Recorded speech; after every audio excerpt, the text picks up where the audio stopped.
Boa tarde. Primeiro eu agradeço muito ao CLAS, o espaço que eu tenho aqui para pensar, estudar, debater e apresentar um trabalho que eu acho que para o momento atual brasileiro é muito importante. Desde que eu cheguei aqui, a gente vem se deparando com os ânimos das questões eleitorais que têm ocorrido no Brasil, e eu tentei programar uma apresentação ou alguma coisa que eu pudesse mostrar parte do meu trabalho como pesquisadora em eleições, parte do meu trabalho como pesquisadora sobre o Congresso e o que tem de atual, né, no debate sobre a eleição do Bolsonaro hoje. Esse material está reunido aqui e, enfim, quero mostrar para vocês e espero que gostem. Eu queria que se pudesse apagar a luz, Isabel, só para não ficar um reflexo. Bom, muitos se perguntam por que Bolsonaro presidente, né? Foi um momento um pouco assustador para parte dos brasileiros, um pouco menos da metade deles. Agora, eu acho que tem algumas explicações e alguns rumos que o país vem avançando nos últimos anos e que pesquisas de percepção sobre o eleitor brasileiro já mostrava uma determinada característica de um tipo de político que poderia vir à cena brasileira. Os dados da pesquisa que eu estou usando, a maioria da pesquisa Pulso, do Instituto Ipsos, mas especialmente ligado à diretoria de Ipsos Public Affairs, que eles fazem pesquisas mensais sobre várias questões da economia, da sociedade, da política brasileira. E as demais fontes foram do IBGE, do Tesouro, do Banco Mundial, Datafolha, Ibope e Banco Central.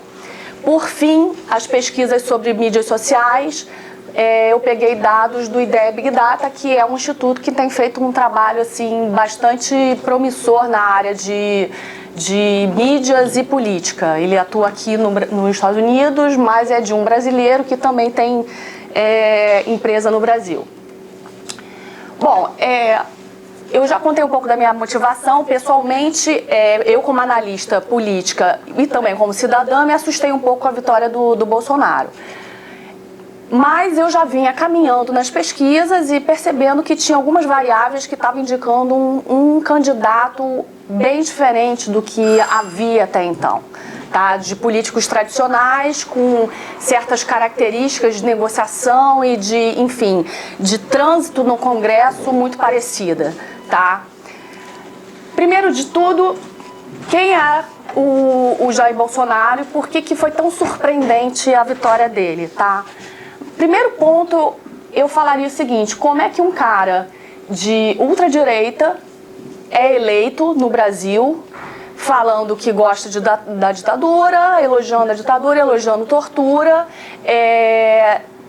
criticando movimentos sociais, né, e ganhos de direitos civis e sociais que já vinham sendo conquistados pós-redemocratização? Esse foi o primeiro susto. E aí vamos analisar quem é esse cara e como ele foi se fortalecendo. O Bolsonaro é um deputado hoje pelo PSL, lembrando que ele se filiou ao PSL nesse ano de eleição, mas ele é um cara que tem 28 anos de atividade parlamentar no Congresso, ele é deputado federal, e ele, nesses 28 anos, ele tem uma atividade um pouco, digamos, forte. Ele apresentou 2 projetos de lei, 2 projetos de lei aprovados para os militares, e embora ele tenha se colocado sempre contra a corrupção nessa eleição, né, quando era candidato, a corrupção e a favor de melhorias na questão da segurança pública, especialmente para o Rio de Janeiro, de onde ele é deputado federal, ele nunca apresentou nada no Congresso sobre isso. Só apresentou só teve 2 projetos aprovados e para os militares. Além disso, ele foi do PSC, do PP, do PFL, do PTB, do PPB, PPR e PDC. O PP, ele foi de 2005 a 2016 e foi o partido mais denunciado e condenado na Operação Lava Jato. Então é um cara que vem com um discurso pró-honestidade, só que ele ficou 30 anos com partidos com várias condenações e vários investigados por corrupção. Além de tudo, ele combate a insegurança pública, mas nunca fez nada pela segurança pública. Ao mesmo tempo que, assim, as bandeiras dele, elas de fato, quando a gente vai ver na produção legislativa dele, não ocorre. Ele é um cara que ficou 28 anos transitando simplesmente no Congresso.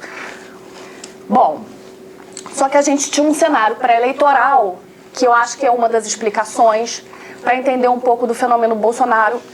E eu preciso chamar a atenção para a seguinte questão. Ele não é uma causa, ele é multidimensional, é um fenômeno que a gente explica por uma série de coisas que eu trato no final como a tempestade perfeita, tá? A primeira questão que eu chamo a atenção é que a gente vivia e vive uma crise grave fiscal, de desemprego, uma crise grave institucional e política por conta dos crimes de corrupção que foram sendo denunciados e condenados pela justiça, e o eleitor do Brasil já começou a falar, olha, esse tipo de político eu não quero mais. Tá? A gente viu um movimento embrionário nas manifestações de 2013, mas ninguém sabia exatamente quem era aquilo ali, quem é que comandava, se foi uma coisa muito caótica ou se não foi, e as coisas de alguma forma foram se organizando. O primeiro ponto que eu chamo a atenção é para a crise econômica e a crise fiscal que a gente ainda vive. Tá? Isso aqui é um histórico do nosso PIB.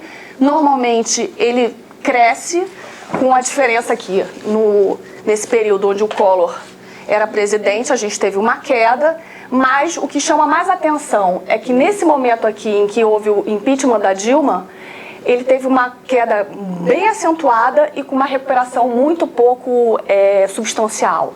Tá? A gente teve uma outra queda aqui na crise global, que afetou muitos países, mas que no Brasil não foi tanto assim, mas o ponto importante é que nesse momento em que a Dilma é presidente, a gente teve uma recessão bem importante, tá? Nesse período.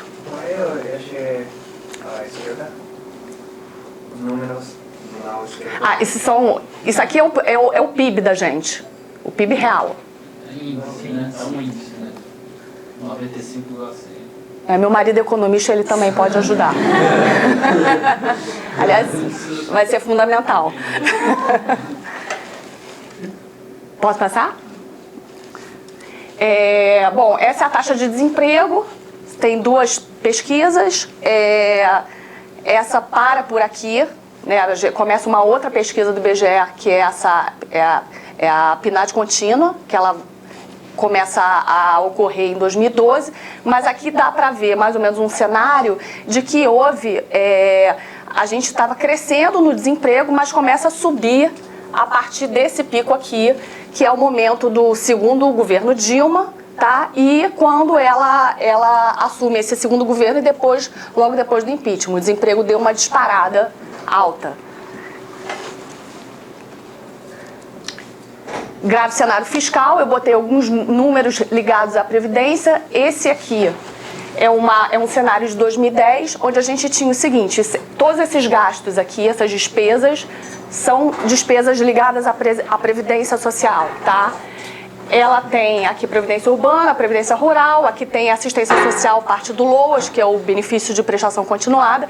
Isso aqui são todas as nossas outras despesas, inclui educação, infraestrutura, segurança, enfim, tudo que não é previdenciário está aqui. Em 2010, a gente consumia isso aqui como despesa, sobrando isso para as outras despesas, tá?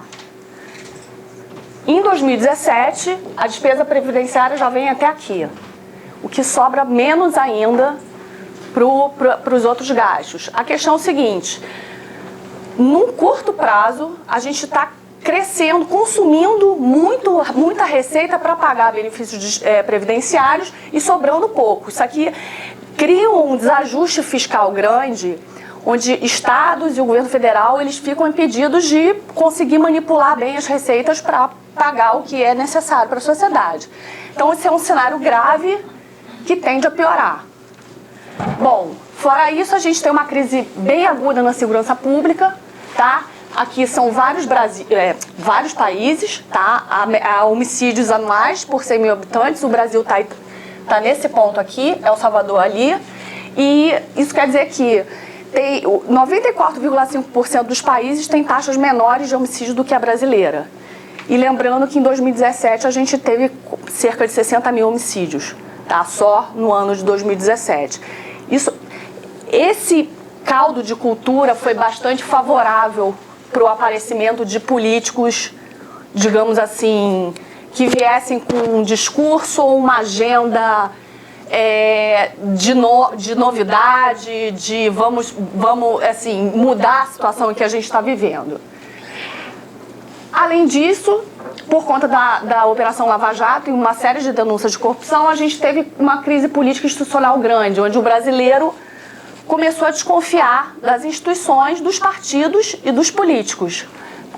A partir daí, eu vou colocar umas pesquisas de percepção que foram feitas quando eu trabalhava na Ipsos, como consultora, e a gente tentou entender o perfil do brasileiro em relação às instituições políticas, tá? A gente começou uma série antes do período de crise aguda e continuou até agora. Então, são alguns resultados que eu gostaria de mostrar para vocês. Primeira avaliação do presidente. Aqui é uma série que vai de 2005 a 2018. Se vocês perceberem, aqui é o momento em que a Dilma sai, tá? Nesse período. Antes, você viu uma avaliação ótima, sempre maior dos presidentes da República, que lembrando que aqui era o Lula e depois veio a Dilma. E a péssima e ruim começou a crescer. Nesse ponto aqui, foi a saída da Dilma e a entrada do Temer. Quando o Temer entra, a avaliação ruim e péssima cai um pouco, mas logo depois retoma o crescimento dela.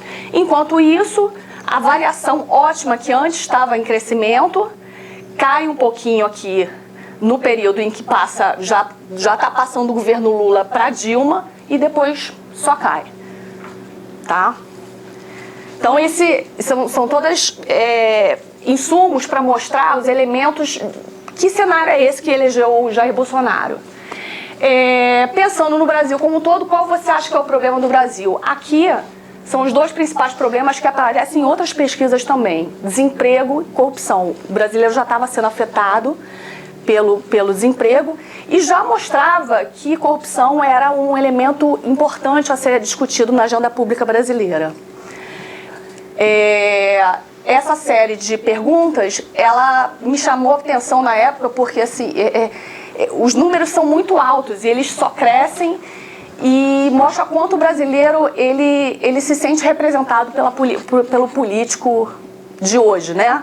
Então a gente tem dados de 2016 até junho de 2018, a gente resolveu fazer uma série mesmo, um monitoramento anual e às vezes mensal dessa mesma pergunta. E você acredita que os políticos que estão no poder hoje representam a sociedade? Esses são os resultados. Começou em 2016, quando a Dilma sai, 85%, depois passou para 93%, 94%, fica variando em torno dos 92%, 93%. Aqui a gente pergunta, você acredita que os políticos em que você já votou, quer dizer, o cara pessoalmente representam você? Melhora um pouquinho, mas em torno de 80 e poucos % dizem que não. Mesmo o cara votando, ele acha que ele não representa. Isso acontece de 2016 até junho de 2018, quer dizer, um período muito próximo à eleição. Você acredita que os políticos em que você votou representam você? É a mesma pergunta, só que por faixas. A gente vê esse vermelhão aqui dizendo que não, tá? Mas alguns grupos, como de 60 a 65, dizem que representam mais, os sem instrução também, mas aí a gente vê as outras faixas de idade, assim, esses jovens dizendo que 9% apenas dizem que sim, representam, o resto não.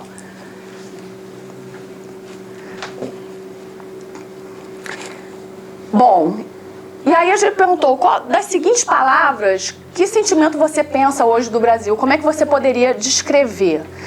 Isso é muito interessante, porque essa mesma série vai de 2005 a 2018, e a gente consegue ver que a preocupação é uma faixa bem grossa daqui, né? Mas, no início, quando a gente pode ver por aqui, você tem um sentimento de revolta grande, de preocupação grande, de otimismo já começando a cair em relação a esses outros anos aqui. A partir daí, a parte de otimismo, ela é muito pequenininha, tá?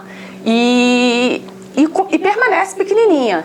Quando revolta e preocupação cresce. Então, você vê que tem uma diferença de uma época para outra, assim, de um período de eleitoral para outro. E aí, a gente pergunta, como é que você vê o rumo do país? A mesma pergunta, essa pergunta vem desde 2005, ela é monitorada em alguns trimestres e anualmente, né? A gente simplesmente vê uma mudança de sensação e de percepção do eleitorado brasileiro sobre o rumo do país. Fica muito, o certo fica muito próximo daqui, que é baixíssimo, e o rumo errado supera, assim, enormemente. Bom, a Lava Jato também, de alguma forma, afetou, contaminou de alguma forma, e contaminou não estou usando no sentido pejorativo, estou no sentido de influenciou o debate político e a escolha pelo político que seria eleito.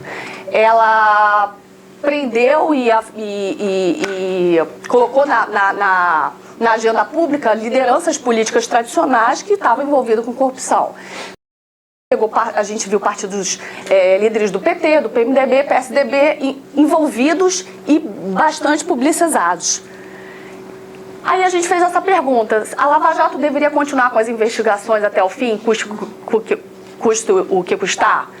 De janeiro de 2016 a agosto de 2018, é quase que 100% os entrevistados falarem que ela tem que continuar. Ainda que os políticos sejam impactados, influenciados, se eles perderem com isso, os partidos, os brasileiros acreditam que esse tipo de investigação deve continuar.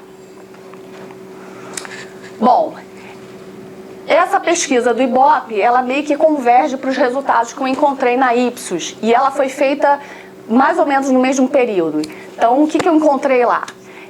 Tem uma grande insatisfação com o governo, com a descrença e a falta de identificação com os políticos, tem uma percepção da sociedade sobre um sistema que necessita mudanças e tem uma expectativa em relação às eleições que se aproximam. Quando a gente faz a pergunta, você acredita que o voto, não me lembro exatamente como é que é a pergunta, mas o voto passaria a ser uma maneira pela qual a gente poderia mudar o cenário econômico, político brasileiro. E os candidatos, desde que novos candidatos entrem no sistema, com ficha limpa. 74% dos entrevistados dizem que votar nas eleições, especialmente no grupo de 25 a 34 anos, é importante. 55% afirma que não votariam novamente no mesmo candidato, quer dizer, isso já está mostrando que eles queriam uma renovação. 55% não quer, o que confirma um pouco as cadeiras do Congresso Novo, que houve uma grande renovação. Assim, muitos políticos novatos foram eleitos e políticos tradicionais não entraram no Congresso. 63% afirmam que a corrupção é o tema que mais angustia, quer dizer, sobe um pouco em relação à pesquisa da Ipsos, não é mais o desemprego, mas a corrupção é um problema mais sério. E 30% pretendem votar em algum candidato fora da política tradicional, quer dizer, é o perfil da renovação, do cara outsider fora da política tradicional. Lembrando que lá no início eu falei que o Jair Bolsonaro veio com esse tipo de emblema. Só que ele é um cara que está há 30 anos no Congresso ligado aos partidos mais tradicionais, tá?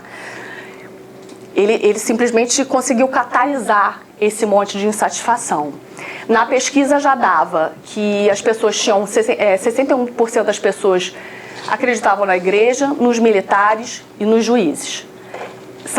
Isso aqui, todas as outras instituições vieram depois, tá? Essas são as principais, em nível de confiança. Bom, o que me mostrou essa pesquisa também, convergindo para as mesmas questões? Por que o Bolsonaro? O que aconteceu? Para mim, foi uma tempestade perfeita, com variáveis importantes entrando no meio. Primeiro, uma crise aguda, com alto desemprego, uma crise política institucional e uma descrença aos principais partidos tradicionais que havia, tá? E isso aqui fica muito claro, que nesse período, esses dados mostram o seguinte: algumas personalidades do momento bem próxima à eleição, agosto de 2018, como é que é o retrato dessas personalidades no ambiente eleitoral, tá? Primeira coisa que a gente chama atenção aqui é o seguinte: o Lula, embora tenha uma grande desaprovação, ele é o cara que é mais aprovado ou aprovado totalmente dessas barrinhas aqui, dessas pessoas. Atrás dele só fica o Sérgio Moro, por conta do grande apoio da Lava Jato, sem dúvida. O Fernando Haddad, ele tem uma rejeição um pouco maior do Lula, só que ele é muito desconhecido do grande público. Então, qual foi o desafio do Haddad? O Haddad teve que reverter os votos do Lula para ele, sendo um desconhecido e tendo uma grande desconfiança em relação a ele. Então, quando você tira o Lula do pleito, fica o Haddad, e aí a composição passa a ser assim: apesar desse cara aqui ter muita rejeição, ele tem um grupo que aprova ou aprova totalmente e um grupo que ele vai ter que, olha, eu sou o cara novo aí da história, vocês têm que convencer. Então, o Haddad, ele tinha que quebrar uma grande rejeição e aparecer mais pro público, mais ainda que o Bolsonaro. Outras questões que... Pode falar. Sim? Você tem para outros candidatos? Agora não, assim, eu acho que eu peguei os mais importantes desse monitoramento, mas possivelmente tem. É porque realmente não te fazia muita... Não era tão representativo quanto esses. Em relação a Marina Silva, eu acho que pelo menos nesse gráfico ela está com uma... Acho que seria a prova totalmente, a prova um pouco maior que o Bolsonaro. Só que no final das contas ficou abaixo do Cabo da Ciolo. O que aconteceu para ter essa mudança tão grande em tão pouco tempo? Sobre a Marina? Mesma coisa, a política nunca é um fenômeno monocausal, tem uma série de coisas. Eu poderia ficar aqui falando pessoalmente o que eu acho da Marina, assim, por que eu acho que houve falhas ou não houve, quem conseguiu ter mais sucesso ou não na campanha, seria um outro trabalho. Eu acredito assim, pessoalmente, que a Marina não foi exposta da mesma forma, como eu vou mostrar aqui, num tipo de campanha que, para ela ter peso e sucesso, ela deveria ter se submetido, tá? E eu acho que tem um pouco a ver com o negócio das redes sociais e do voto evangélico que eu vou colocar aqui. Bom, mas ela não é evangélica ligada ao Edir Macedo Malafaia, que assim, tem um controle bem grande dos liderados dele. Essa é a grande diferença. Ela fala que é evangélica, mas ela não é evangélica contra direitos civis, nem sociais, nem movimentos, nem diferenças, enfim, é um grupo de evangélico completamente diferente. Por que Bolsonaro? Esse ponto é o ponto fundamental que eu acho que tem uma agenda de pesquisa que tem que, assim, ser colocada como uma agenda importante. Alguns pesquisadores já fizeram isso. Esse é um professor da ENSE, do IBGE, José Eustáquio Diniz, e ele faz uma conta no período pré-eleitoral e mostra que quem definiu o voto do Bolsonaro foram os evangélicos. Aqui a gente vê todas as religiões, a gente vê os votos no Bolsonaro e ele simplesmente viu a composição dos votos. O Haddad, pra vocês terem uma ideia, a maioria do brasileiro é católica, com um crescimento dos evangélicos, tá? Mas ainda é católica. Teve esse resultado, enquanto que a bancada evangélica conseguiu, de alguma forma, o apoio de, pelo menos, a diferença de 11 milhões de votos para o Bolsonaro. essa é uma agenda que ainda não está muito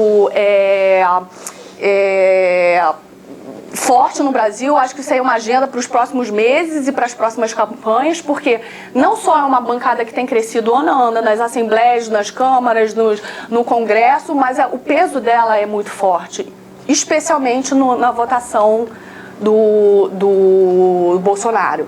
E o Eustáquio mostrou exatamente qual é a diferença do voto entre uma bancada e outra, tá? Entre um grupo de católicos e o grupo de evangélicos, dessa linha que eu falei do Edir Macedo, Malafaia e companhia. Ok. Alguém vai perguntar? Ah, sim. Bom, aqui também tem uma polarização socioeconômica e geográfica, né? A gente vê que a parte do norte do país e nordeste votou com Haddad e o resto do país votou com Bolsonaro. A gente viu que os municípios mais pobres votou com Haddad e os mais ricos com Bolsonaro. Ainda teve essa diferença entre situação socioeconômica dos eleitores, tá bom? E aqui foi uma pesquisa que saiu assim, acho que pouco antes, bem pouco antes o segundo turno da eleição, do Datafolha, que ele mostra que os eleitores do Bolsonaro, eles são mais, aceitam mais e são particularmente mais, como vou dizer assim, gostaram mais do período militar do que os eleitores do Haddad, tá? Então, assim, para os eleitores do Bolsonaro, a ditadura militar foi boa, enquanto que para os eleitores do Haddad, não. Isso aí saiu, acho que na última semana, um pouco antes 10 dias antes do segundo turno. Então, tem uma questão também aí de composição desse grupo, da percepção deles sobre a ditadura militar e sobre o que aconteceu. Outro ponto que eu acho que merece atenção e merece uma agenda e que está dentro dessas multicausas que eu falo, mas que é muito pouco possível e é difícil você mensurar esse efeito. E tem alguns especialistas que estão querendo estudar, mas assim, a questão das fake news que aconteceu no Brasil. O Ideia Big Data fez uma pesquisa e mostrou que o WhatsApp, especialmente, cumpriu uma função especial para a candidatura do Bolsonaro, tá? Embora no Brasil a televisão seja ainda o maior meio de comunicação para esses eleitores, o WhatsApp veio a cumprir um papel e um espaço lá que estava completamente desalojado e que eles perceberam e foram bastante capacitados para utilizar. Uma das coisas que aconteceu muito foram duas fake news que ficaram veiculando muitas vezes, embora o TSE tenha proibido e pedido para tirar, continuam até hoje. É a questão do kit gay associada ao Haddad e a questão da fraude nas urnas eletrônicas, tá? Então essas duas foram as principais fake news veiculadas por esse canal e, assim, segundo esses dados do Ideia Big Data, os apoiadores de Bolsonaro atribuíam a defesa da prática do incesto e pedofilia ligada à questão do kit gay e eram 74% desses apoiadores, tá? Entre os eleitores do Haddad, do petista, só 9,8% acreditavam nisso. Acreditavam. 98,21% dos eleitores de Bolsonaro entrevistados foram expostos uma ou mais mensagens com conteúdo falso, enquanto 40% das pessoas ouvidas disseram ter mudado de posição nas últimas semanas, considerando votar no Bolsonaro. Esse peso é difícil a gente mensurar, mas sem dúvida tem algum, e eu acho que cabe aqui uma análise rigorosa dos especialistas para saber como é que se deu isso, e pegando esses exemplos do kit gay e da urna eletrônica, da fraude da urna. Bom, isso ocorreu no mesmo período em que essas notícias atingiram o ápice de popularidade nas redes. Então a pergunta inicial era essa e eu refaço aqui. Para mim foi uma tempestade perfeita, que inclui uma crise econômica aguda com alto desemprego, uma crise política institucional, uma descrença grave em relação aos partidos políticos tradicionais e aos políticos tradicionais e, sem dúvida, o apoio das lideranças evangélicas ligadas a esse grupo de evangélico e as redes sociais são agendas que têm que ser vistas e analisadas a partir de agora e para as próximas eleições. Principalmente compreendendo a conexão entre elas, porque essas lideranças elas têm um controle muito fechado do grupo de fiéis que as seguem. Então, você tendo esse controle, você usando as mídias, você consegue acessar esses eleitores e você consegue saber exatamente quem você vai falar, com quem você vai se comunicar. É isso.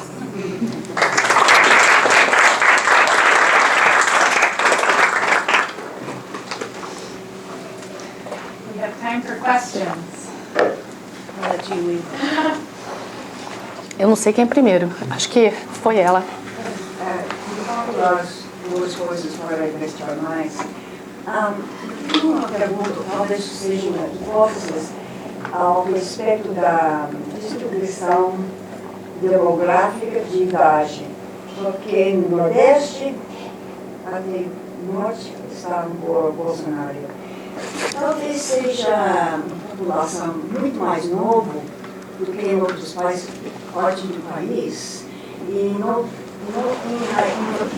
mais novo, menos educado, menos conhecimento sobre o período da ditadura também?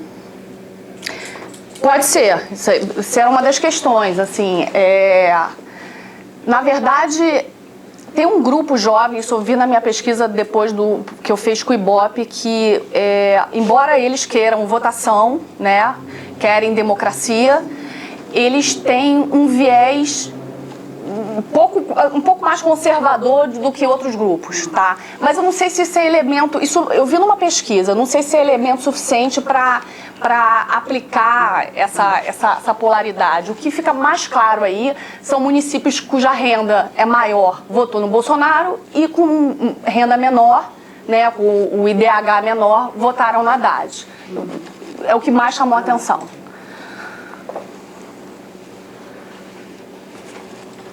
Ah, você. Acho que ele tinha chamado primeiro. Sim. Pode falar. Não? Isso. Por curiosidade, eu queria saber se a polarização geográfica e religiosa são iguais, ou seja, a distribuição de evangélicos em todo o país ou menos no Nordeste. Essa é uma boa pergunta. Eu não sei te responder de pronto, mas assim, o que eu posso dizer é que ainda somos um país bastante católico, mas com esse grupo evangélico crescendo muito ano a ano. Isso se reflete nas próprias câmaras de vereadores, assembleias e congressos, que as bancadas têm se tornado cada vez maior. Então, teve uma pesquisa até acho que uma semana feita, não me lembro bem, acho que o Globo fez o jornal Globo fez uma apuração para perguntar quantos deputados dos que chegaram, congressistas, eram evangélicos e outros católicos. Mudou a composição, parece que era... Você lembra disso, Marcos? Era 10-1 e agora ficou 7 católicos para 3 evangélicos. Assim, tem crescido assustadoramente as bancadas. Mas distribuição assim, do jeito que você está falando, ainda não tem. Quem tinha? Pode falar. Ela tinha perguntado. É uma pergunta mais analítica, assim, pensando naquele primeiro gráfico que você colocou de aceitação dos candidatos, que tem o Lula também. Esse aqui? Assim, pensando principalmente não no contexto e não relacionado à questão dos evangélicos, que eu acho que é isso que foi importante, mas as justificativas que as pessoas dão de renovação. Se a gente tivesse o Lula no cenário, você acha que essas justificativas seriam as mesmas? Porque tiveram várias pesquisas que falavam que pessoas que provavelmente votariam no Lula, se não tivesse o Lula, votaram no Bolsonaro. Eu também já vi umas pesquisas que eram bem engraçadas, assim, mas para um pouco questionar essa percepção do eleitorado, que perguntavam em que partido você nunca votaria por causa da Lava Jato? As pessoas falavam no PT, mas aí falavam que votariam no Lula e não associavam diretamente. Então, assim, tentando um pouco desracionalizar essas respostas, você acha que se o Lula tivesse no cenário seria... a justificativa no voto do Bolsonaro seria a mesma, de renovação? Aí que tá. Eu acho que a justificativa do voto do Bolsonaro não foi só a renovação. Tá? Eu acho que é o que eu fico marcando. Eu acho que é um fenômeno muito amplo que tem muitas coisas, né? Por isso que eu chamo da tempestade perfeita. Eu acredito pessoalmente que se o Lula tivesse no páreo, dificilmente outro ia ganhar, porque todas as apurações davam Lula.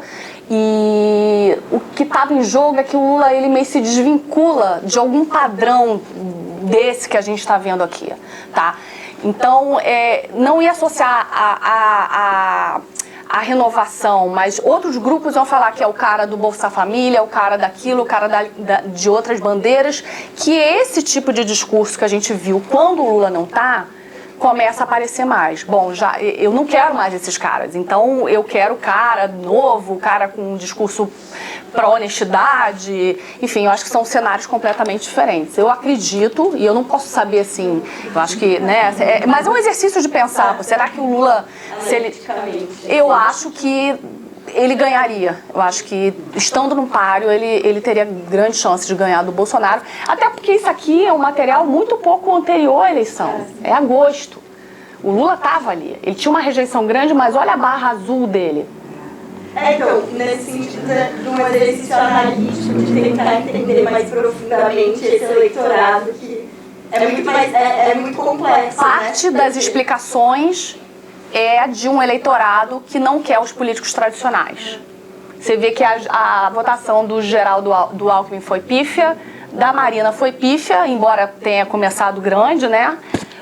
O Temer era completamente execrado o tempo todo, e do Fernando Henrique, que era um outro político também, tá mostrando o seguinte: eu não quero esses caras. Esses caras aqui eu não quero mais. Eu quero um outro cara. Se tivesse o Lula, eu acho que esse peso seria menor. Aí é o Lula, tá? Pessoalmente falando, assim, como... Mas é estranho pensar isso, por exemplo, né, em relação ao Bolsa Família e como o Bolsa Família tem um efeito diferente no Nordeste e nos outros estados, porque, de certa forma, ele atende o Brasil inteiro, né? E como isso se torna um peso menor na eleição do Bolsonaro em comparação com... Mas olha só que eu mostrei, o Haddad, ele é desconhecido aqui. O desafio dele foi assim, tá bom, ele tinha o que... Ele sendo conhecido, ele tinha uma reprovação grande, mas ele tinha uma barra muito grande mostrando assim, os caras não conhecem. Tanto é que chamavam ele de Andrade, né? Então, assim, o desafio dele foi catalisar essa aprovação do Lula para ele em um mês, menos de um mês. O que eu acho, assim, pessoalmente, um erro sério do partido. Porque não dava, assim, nesse ponto a gente ficou meio sem, e agora? O que vai acontecer? Não tem como você fazer um país inteiro pensar no Haddad quando você tem o Lula com uma representação do PT, tá? Pode falar. Eu tenho uma pergunta em questão a fake news, que eu acho que é um assunto muito importante, principalmente nos Estados Unidos também. Eu já li alguns artigos que falam que no segundo turno, as campanhas eleitorais não afetam muito o posicionamento dos eleitores, principalmente aqui nos Estados Unidos, que entrando no segundo turno eles já sabem mais ou menos que eles vão votar e que a campanha não muda muito a percepção deles. Tem algum dado que mostra o quanto o fake news polarizou os eleitores ou fez com que as pessoas mudassem de opinião? Essa é a pergunta que eu tenho hoje e que de um projeto que eu estou tentando desenvolver com outras pessoas hoje. Porque eu li esse trabalho acho que era da Stanford, e mostram que nos Estados Unidos as fake news não fizeram diferente, só que não fizeram diferença, tá? Nesse patamar. Só que a gente está falando de uma sociedade menos escolarizada, tá? Com renda menor e com... Essa é que é a questão, que eu falo que tem uma agenda de pesquisa daqui para frente, é você tentar entender por que uma sociedade como a do Brasil, desigual, baixa renda, com grupos bastante pouco escolarizados, eles se tornam mais suscetíveis a essas fake news. Ou se eles não são suscetíveis. Esses dados do IDEA Big Data, ele me mostra que, de alguma forma, eles foram afetados. Eu posso discutir a amostra, uma série de coisas, mas a gente tem que ver por aí também. Eu não tenho como comparar Estados Unidos com o Brasil na assimilação dessas mensagens. Eu quero entender. E eu acho que isso tem que ser feito, assim, na medida em que somos um país com escolaridade baixa, com renda baixa, e que teve, de alguma forma, impacto, algumas, tanto é que o TSE mandou retirar algumas fake news, ficaram sendo veiculadas sem parar, e parece que afetaram, sim, grupos de pessoas que foram votar no Bolsonaro. Até pelo menos uma semana antes, aqui eu coloquei, 40% das pessoas ouvidas disseram ter mudado de posição nas últimas semanas, considerando votar no Bolsonaro. Eu acho que isso aí é uma coisa que tem que ser feita para ontem. Mas esses 40% é só associado com fake news ou... Fake news. Foi uma pesquisa sobre fake news do IDEA.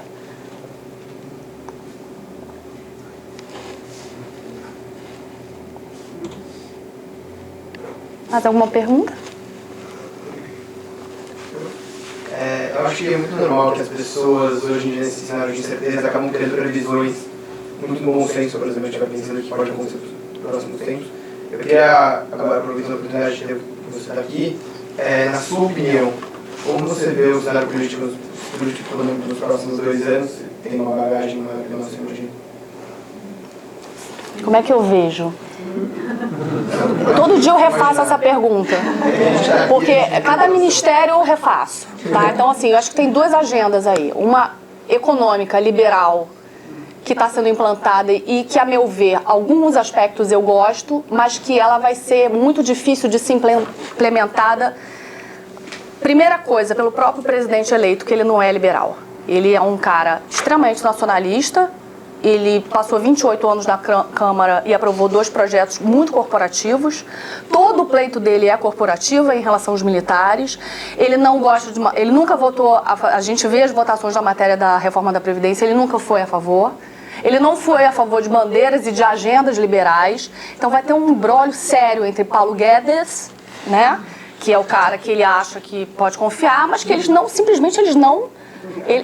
comunicam, são 2 DNAs diferentes, tá?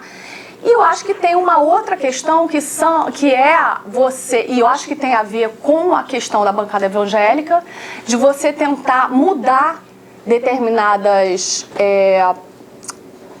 valores e normas que foram sendo conquistadas ao longo dos 30 anos, ligadas a direitos civis, sociais e movimentos importantes, por diferença, e que eu acho que de alguma forma vai ser contaminada pouco a pouco à medida que ele vai colocando 3 evangélicos em ministérios e pessoas muito conservadoras ligadas em outro. Então, assim, de alguma forma você vai mudando a composição daquele governo e vai influenciando o tecido social. Então, assim, não vejo com bons olhos zero esse governo. Isso eu te respondo pessoalmente. Foi difícil, assim, saber quem dentro daquele pleito seria melhor, mas certamente para mim qualquer um que fosse colocado ali seria melhor que ele, porque eu acho que vai ser um desajuste. Ele tem uma agenda diferente da liberal do que ele propaga agora, no momento eleitoral. Ele não sabe do que ele está tratando, ele desdiz a equipe, ele não tem controle dos políticos que estão se associando a ele. E pior, eu acho que é um cara que é despreparado, né? Com um viés muito conservador e com bandeiras, assim, ultrapassadas há 50, 60 anos no mundo. Então, eu não consigo ver com bons olhos nada. Ainda que a economia tenha uma melhora, como é que ele vai passar uma reforma da Previdência no Congresso sem você ter o controle do Congresso? Ele está negociando bancadas. A bancada evangélica, a bancada não sei o que, os partidos estão sendo todos jogados. E aí, como é que você vai, num momento em que você precisa aprovar uma proposta de emenda constitucional, que você precisa 3/5 do Congresso, indo e voltando, Câmara e Senado, ele vai fazer como? A meu ver, a questão previdenciária é uma questão para ontem. Então, assim, ele está brincando, da minha opinião pessoal, com o eleitor brasileiro. Agora a gente vai se deparar com um imbróglio que é ter o Bolsonaro na presidência da República. Em relação às pesquisas, né, que principalmente em alguns estados foi uma diferença bem estranha. No Senado, que o Major Olímpio estava em terceiro, acabou sendo primeiro, e a Dilma, a primeira, acabou nem se elegendo. O que aconteceu para ter uma diferença tão grande? Você está falando na eleição da Dilma? Não, nessa eleição. Tá, do Senado, sim. Da Dilma. O que aconteceu nessa eleição especificamente para ter uma diferença tão grande entre o resultado da urna e o resultado das pesquisas? Olha, chama atenção, até porque não foi um instituto que deu, né? Vários davam e estavam convergindo para um determinado resultado. Eu acho que foi uma eleição assim muito caótica e muito emocionada. Eu não sei se dá tempo de mudar de uma hora para outra, tá? Eu sinceramente não sei, tá? Eu acho que algumas, não posso falar, o Ibope tá falando isso aqui, teve problema na amostra. Não teve, outras questões, a gente fala desses pontos, mas muitos acertaram. Ele tem acertado em relação à percepção do eleitor em várias questões, alguns políticos não acertaram. O que foi o erro ali? Não sei. Tá? Pode ser várias coisas, pode ser um erro bobo, pode ser uma mudança como essa que fala que 40% das pessoas ouvidas mudaram de uma hora para outra e começaram a rejeitar. A gente não pode esquecer uma coisa que eu acho que é importante, que na época da manifestação do Ele Não, as pessoas vieram falar que a manifestação do Ele Não fez com que aumentasse o número de mulheres votando a favor do Bolsonaro. Foi um tiro no pé. Aquela semana, o Edir Macedo simplesmente apertou um botão e falou: eu apoio o Bolsonaro. E quando o Edir Macedo e a bancada evangélica, que cresce em todas as regiões do país, fala: eu voto com esse cara, isso muda de uma forma absurda. Não vamos esquecer que o Zé Alencar, que era o vice-presidente do Lula, era evangélico também, e foi um apoio fortíssimo já naquela época. Tá? Ela só tem crescido. E quando ele fala assim, eu apoio Bolsonaro, foi exatamente na mesma semana da manifestação do Ele Não. O que me leva a crer que não foi nada tiro no pé. Simplesmente os evangélicos entraram pesado. O Eustáquio mostrou aqui na tabela dele qual foi o peso dos evangélicos na diferença dos votos do Bolsonaro. Então, assim, é um movimento... Mas é um movimento multidimensional, mas com algumas variáveis que se destacam. Que eu acho que é voto evangélico, toda aquela questão da crise econômica aguda que a gente está vivendo, de insegurança pública, institucional e política, e uma agenda separada que tem que ser vista das fake news. Num país com escolaridade baixa e com muita gente com alfabetismo funcional. Tá? É isso.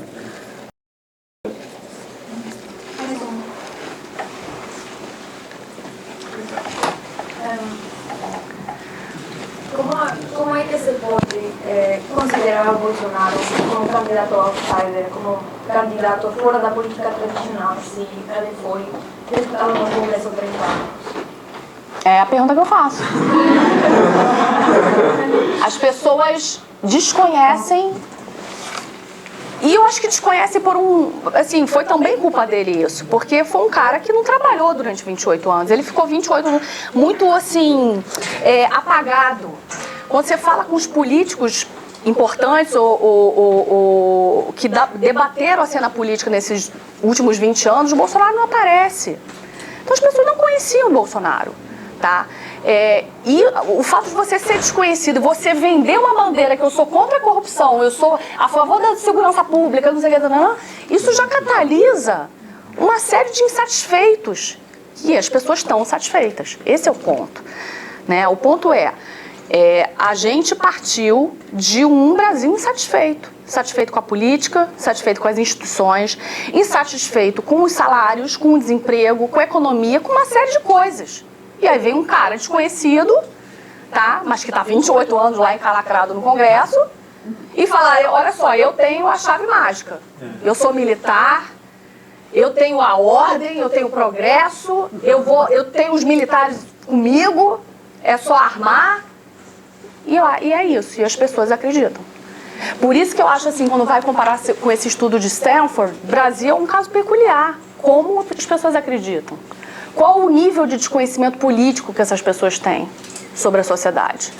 Como é que não sabiam que o Bolsonaro estava há 28 anos no Congresso?